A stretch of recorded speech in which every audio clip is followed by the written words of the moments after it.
বন্ধুরা, আজকের গল্প সৎ মায়ের ভালোবাসা। তোমার মতো একটা মেয়েকে বিয়ে করে আমার জীবনটা বরবাদ হয়ে গেছে। কি বললে?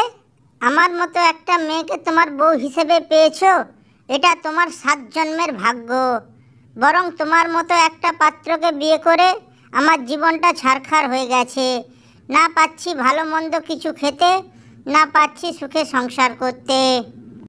এতই যখন তোমার সমস্যা, তাহলে এখানে কি করছো?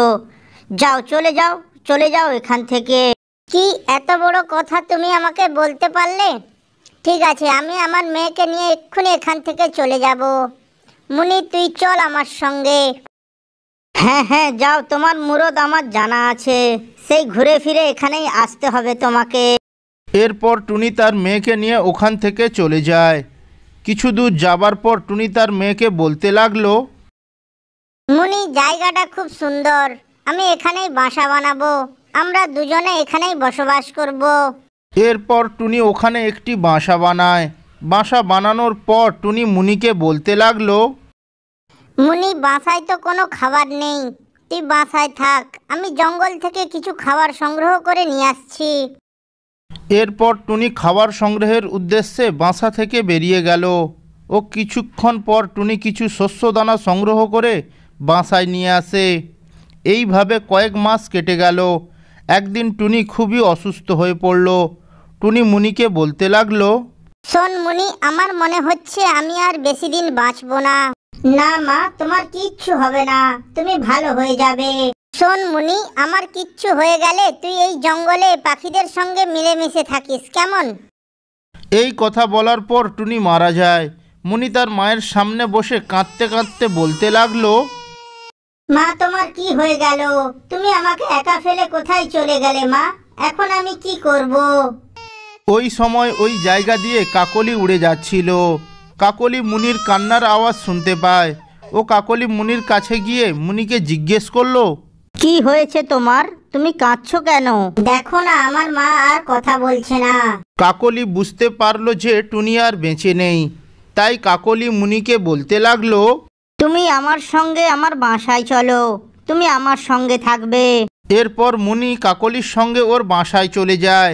আর এদিকে টুনি না ফেরাতে টুনা আবারও একটা বিয়ে করে, কিন্তু ওদের কোনো সন্তান ছিল না। এদিকে মুনি তার ঠাম্মিকে বলতে লাগলো, ঠাম্মি, আমি একটু বাইরে থেকে ঘুরে আসি। যা, কিন্তু বেশি দূরে যাবি না, আর তাড়াতাড়ি বাসায় ফিরে আসবি, কেমন? এরপর মুনি বাসা থেকে বেরিয়ে গেল। ও কিছু দূর গিয়ে একটি গাছের উপর বসে পড়ল। ওই সময় টুনা ওই দিক দিয়ে যাচ্ছিল। টুনা মুনিকে দেখতে পায়। ও মুনিকে জিজ্ঞেস করলো, মুনিমা, তুই এখানে? তোর মা কোথায়? বাবা, তুমি এতদিন আমাকে কেন নিতে আসোনি? মা তো আর বেঁচে নেই, মা তো মারা গেছে। তা তুই কার সঙ্গে থাকিস এখানে? আমি এখানে আমার ঠাম্মির সঙ্গে থাকি। ঠিক আছে মা, তুই আমার সঙ্গে বাসায় ফিরে চল। এরপর মুনি তার বাবার সঙ্গে বাসায় ফিরে আসে।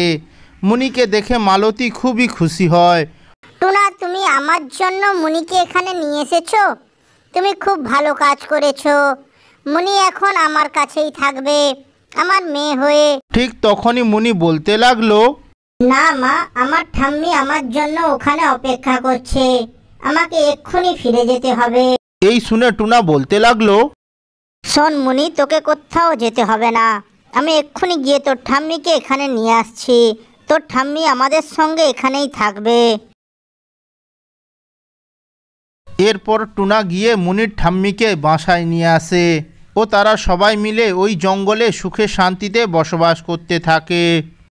ভিডিওটি যদি ভালো লেগে থাকে তাহলে একটা লাইক করে চ্যানেলটি সাবস্ক্রাইব করবেন। ধন্যবাদ।